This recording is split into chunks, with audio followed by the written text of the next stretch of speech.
আমার একটাই কথা যে আমার পাগল হোক ছাগল হোক আমার এই একটাই, আমার এইটাই বউ। তেল জল দিয়ে যদি আমি রাখি, অনেক আমি মনে করি যে অনেকের বইয়ের থেকে, আমি বড় লোকের বইয়ের থেকে আমার বউ সুন্দর। আপনার স্বামীকে খুব ভালোবাসেন? হ্যাঁ। কেউ যদি কাইরে নিয়ে চলে যায়? শুধু কাইলে না, নিতেই তো পারে। তার ক্ষমতাই নেই আমার স্বামী আমার কাছ থেকে কাইলে দেওয়ার। তার ক্ষমতাই নাই আপনার স্বামীকে আপনার কাছ থেকে কাইরে নিবে। আমার এই ভাঙা ঘরেই আমার চাঁদের হাসি আছে। আমার জীবনটা এরকমই, আমি এই যে কর্ম করে আমি ভালো একটা ঘর দিতে পারতেছি না, আমি ভালো একটা পোশাক আদি পরাবার পারতেছি না, আমিও নিজে পড়তে পারতেছি না।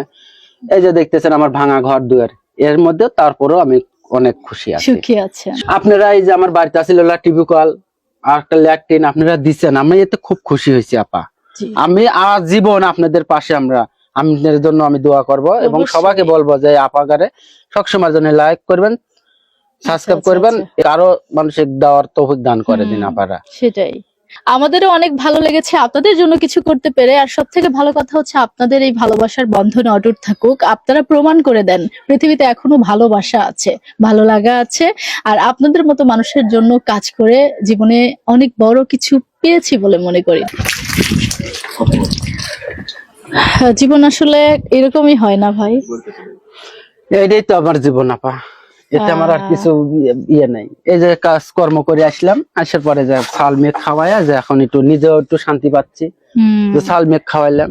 এখন আপনি বাইরে কাজে গিয়েও শান্তি পাবেন। তারপরে আবার আচার রক্ত রাখ দিয়ে আবার ঘুরে আসা লাগবে, আসে রান্নার ব্যবস্থা করা লাগবে। ও আহারে, রান্নার ব্যবস্থা করলে এখন শাক তুলে আনিছে, আমি এখন চাউল নিয়ে আসবো, নিয়ে আসার পরে আমি রান্না তুলে দেওয়াবো। আচ্ছা, আবার রাত্রে খাওয়া, দিন এনে আমরা দিন খাই আপা, এতে আমাদের জীবন। তাছাড়া তো আমার বুঝতেছি না যে আমি কিভাবে চলি। আমি ফাঁকে কাজে গেলি আমি অনেক টাকা পাই, কিন্তু অত তো আমি যাবার পারতেছি না আপা। কি বলে যাবো মানুষের, যে আমি কিভাবে বোঝাবো যে আমি এগুলো থুই আমি কেমন করে আমি ফাঁকে কাজে যাব।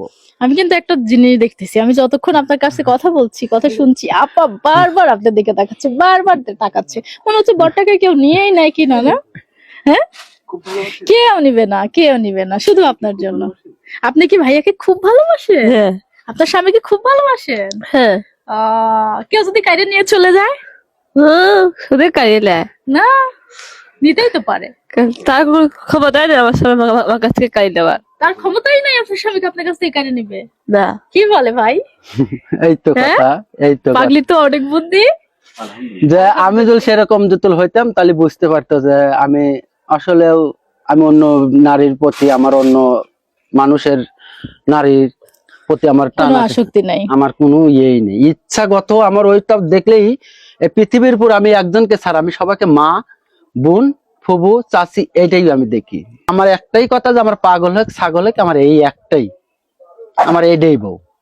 কারণ আমার বউ, আমি যদি এখনো যদি ঠিক মতন সাজগোজ খাওয়ান দাওয়ান ঠিক মতন করিবে পারি, তেল জল দিয়ে যদি আমি রাখি, অনেক আমি মনে করি যে অনেকের বইয়ের থেকে, আমি বড় লোকের বইয়ের থেকে আমার বউ সুন্দর। অবশ্যই আপনার চোখে সুন্দর হলেই সুন্দর, আমি এটুকুই মনে করি। আমি মাঝে মাঝে এই যে এখন চুল নাই, আগে আমি নিজেই, আমি তো চুল দিয়ে বেঁধে দিছি, নিজেই ডুব দেওয়া দিছি, নিজেই সবকিছু করে করে দিছি। যখন ছেলের মা হইলো, প্রথম যখন আমার সন্তান হইলো, আমার এর মা এসে আসছিল 3 দিন। নারীর যদি বাচ্চা কাচ্চা হয় তার মা বাপ 40টা দিন থাকে তো অন্তত, কিন্তু আমার মা শহরে ছিল 3 দিন, বাদ বাকি দিন আমার এই বুক, আমার এই জীবনের উপর মানে উনার সেই মাতৃত্বকালীন সময়টাও আপনিই আমি সবকিছু করেছি।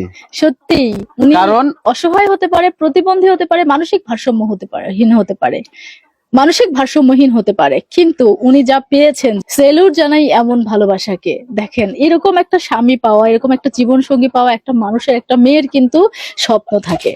আল্লাহ ওকে এটাই দিয়েছে। ও পাগল হলে ওর কপালটা অনেক ভালো। তাহলে আপা খুশি না? হ্যাঁ, খুব খুশি ভাইয়াকে পেয়ে। হ্যাঁ, খুব খুশি।